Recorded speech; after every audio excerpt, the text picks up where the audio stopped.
Welcome to our channel. If you want to cancel your Xbox Live subscription, follow these step-by-step instructions to turn off recurring billing. Step 1. Sign in to your Microsoft account at account.microsoft.com using your web browser. Step 2. Navigate to Services and Subscriptions from the menu options. Step 3. Find your Xbox Live Gold or Xbox Game Pass subscription in the list of active subscriptions. Step 4. Click on Manage next to the Xbox Live subscription you want to cancel. Step 5. Look for and select the option that says Turn off recurring billing or cancel subscription.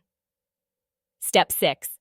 Microsoft may present you with special offers or discounts to keep your subscription.